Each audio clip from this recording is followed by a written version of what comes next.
السلام علیکم ناظرین ڈرامہ سیریل غیر کی آنے والی اقساط بہت زیادہ زبردست بننے والی آنے والی اقساط میں آپ کو دکھائی جائے گا۔ مائم کو اس بات کا علم ہو چکا ہے کہ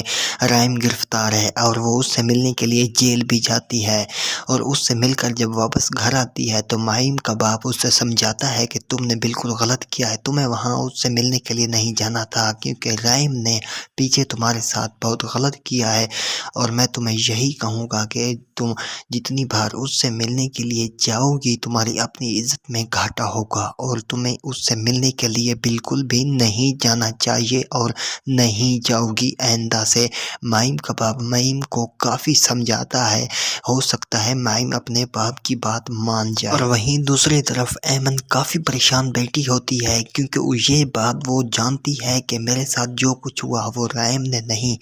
بلکہ اس کی چھوٹے بھائی شیروز نے کیا ہے، لیکن اس کے باوجود وہ رائم سے ملنے کے لیے پولیس اسٹیشن آتی ہے، اور وہاں جب پہنچتی ہے تو ایمن کو رائم کافی سمجھانے کی کوشش بھی کرتا ہے کہ آخرکار تم سب کو حقیقت کیوں نہیں بتاتی، تم نے مجھے پھنسا دیا ہے،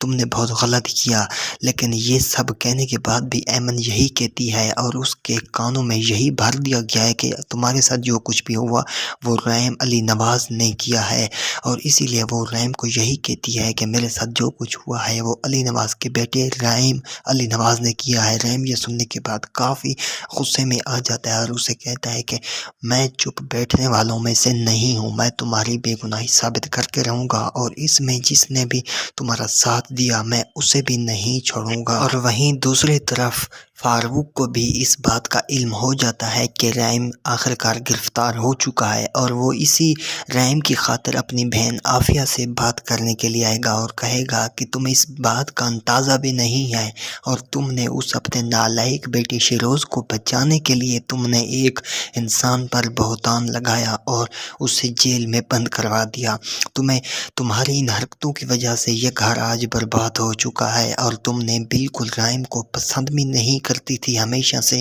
اس کے ساتھ اب تم نے بہت بڑی ناانصافی کی ہے۔ لیکن اس کی بہن خاموش رہتی ہے، اور فاروق یہی کہتا ہے کہ تمہاری حرکتوں کی وجہ سے آج علی نواز کی طبیعت بھی تمہاری وجہ سے خراب ہے، اور میں تمہیں یہ کہہ دوں کہ میں چپ بیٹھنے والوں میں سے نہیں ہوں، میں اپنے شیرو رحم کو انصاف دلا کر رہا ہوں۔